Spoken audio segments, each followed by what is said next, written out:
So what do you do with this MDX file?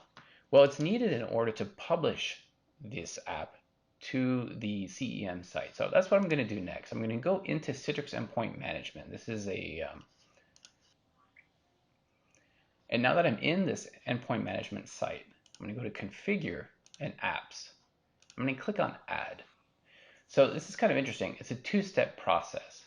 And to make it a little bit easier, we have created a way to upload the APK for you. Now you can actually do this directly to Google Play itself, but as a bit of a way to kind of make it easier and more convenient, I'm going to show you how to do that right here. And what you do is you go through this wizard, but not all the way. And in this case, it's Android for Workspace. I'm going to click on Upload. And there are some apps in there already, but I'm actually going to create another app. Now you can see this is an actual Google Play site. We're actually, think of this as like an iframe if you're familiar with that. And I'm going to upload the APK. Now again, that's in that release folder, release subdirectory, under the build folder. I'm going to open that. Now right now it's getting uploaded, and then afterwards, when I click on create, what this is doing is it's actually publishing it as a private app, right, to the Google Play Store. Now I've already done this, which is why I get this error message, but that's all there is to it. Now with this, it's going to be published in about 10 minutes or so. There's a little bit of delay as Google Play validates the APK and so forth. And then you want to stop right there.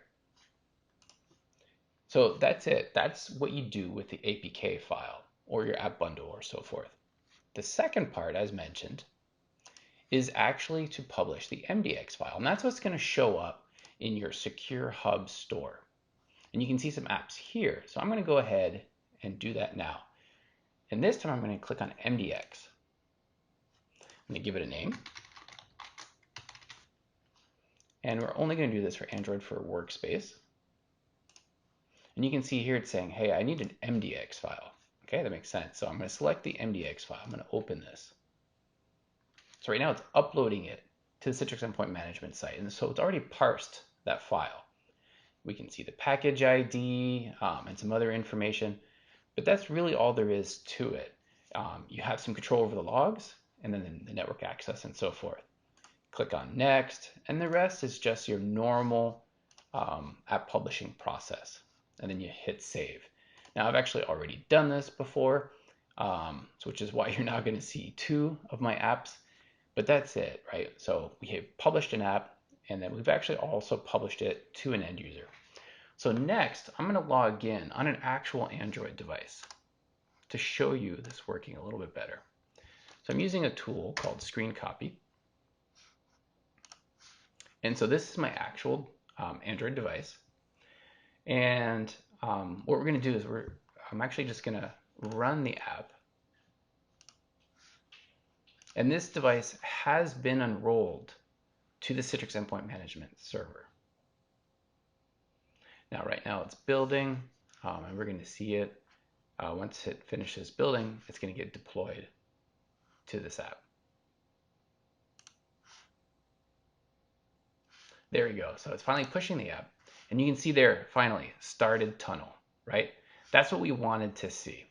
And that lets us know that because I have enrolled this device, I'm able to actually tunnel that. Now I could actually type in where it says the URL section, an intranet site, and I would be able to navigate to that intranet.